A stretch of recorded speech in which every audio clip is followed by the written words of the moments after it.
Interesting action going on here in the nearby contracts on the grains ahead of the USDA supply and demand report tomorrow. Let's take a look. Let's start with corn and our quotes provided by bar chart. That July corn contract, it was quite a bit lower overnight. Then it came back and went fairly sharply higher after the open this morning. And now we have it just trading a penny higher at 6.81. Now December is still down 10 3/4 cents. We're at 5.98 3/4, so we're under $6 on that new crop contract. Now to the soybeans, and these quotes from bar chart show July 20 cents lower at 15.60, and you have the November contract down 22 1/4 cents at 14.34, now 14.35. So apparently today is the off day again as they go back and forth higher and lower here. Now on the wheat market, let's go to Chicago, and you have July wheat under a little pressure, down 7 cents at 6.78 per bushel right now.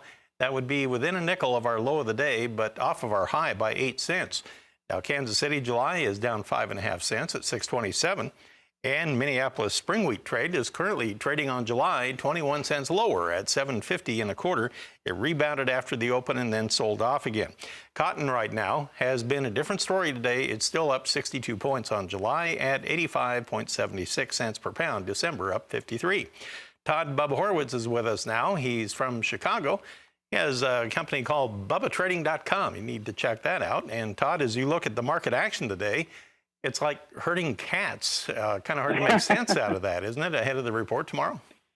Well, Myron, I don't know if it's so much in front of the report, but I would say to you that, we're coming closer to the delivery cycle in the Julys. And as we roll out to the next big trades, you're going to get a lot of this kind of action, either from rolling, from anticipation, and also, again, you do have the report, which could create, some potential heartburn for those who might be caught on the wrong side of the market tomorrow in these very nearbys.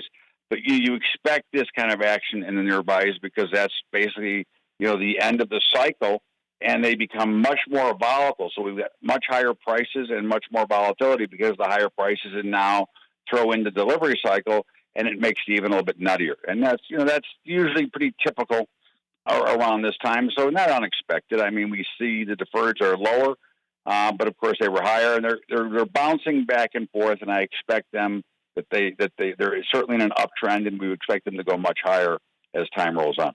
Yeah, that was actually my next question. I believe on the corn and soybeans both, even though they've chopped around quite a bit, the long-term uptrend line still remains firmly intact, does it not?